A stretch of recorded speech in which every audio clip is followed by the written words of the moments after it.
Hello, it's Kit Allowitz. Welcome to yet again another video leadership journey summit segment relating to the homework that we were all assigned to do. In a moment, I will be introducing none other than Scott Anthony talking about emotional intelligence.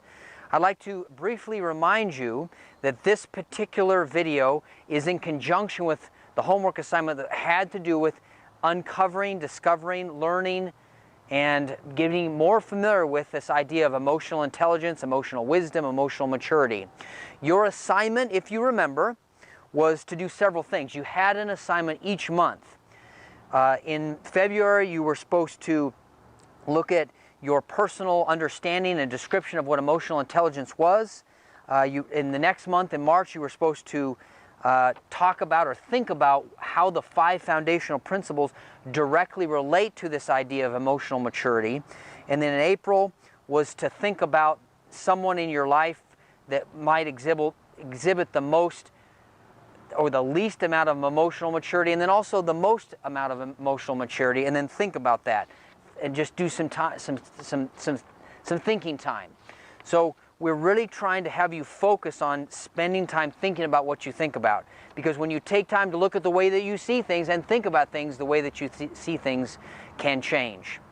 So Scott Anthony is going to talk about his experience with what is emotional maturity and put some parameters to this. Now I'm particularly intrigued by Scott's comments because Scott really has spent a lot of time. His master's program was focused on this idea of emotional maturity and this whole realm. So he's got a lot of experience and expertise and understanding. So I'd like to introduce none other than Scott Anthony. Take it away, Scott. Hello. My definition of emotional maturity springs from my understanding of the classic 4 quadrants of the concepts of emotional intelligence. So take a quick look at this. As you see, from self-awareness stems self-management, social awareness, and relationship management. Take a look at that. It is a melding of understanding and behavior that springs from first truly knowing yourself. If you do, you're more apt to be better able to manage your response to an environment. I like the idea of throttling your reactions appropriately. Give off the good, retain the bad. Once there, you work on becoming a little more aware of social setting, the key to which is very simply listening and watching. An experienced performer, say a comedian for example, will read the room and kind of know where to go and what to go with what he says and does. And he'll avoid things that he knows are going to bomb. That's a good example. Then, to me, this breaks down into individual interactions, performances, if you will, that are tailored to another person's needs. As you do this, visibly signal that you hear and feel the other person, but while remaining genuine, mirror some of their words and moods. Let them know you understand by mirroring back. Putting all this together means you're behaving in an emotionally mature manner, displaying high emotional intelligence, predictable, likable, approachable. This is emotional maturity.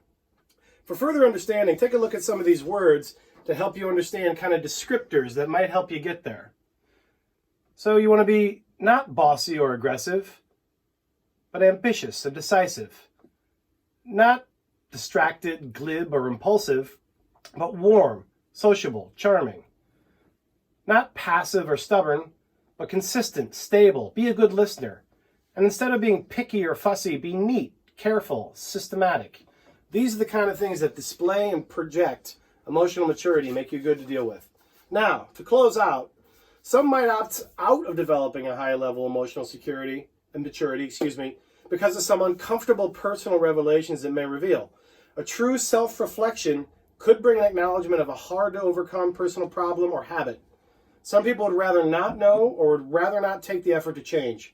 Similarly, a thorough analysis might reveal a tough situation with a relationship you have, and you may choose to avoid it. Good luck out there.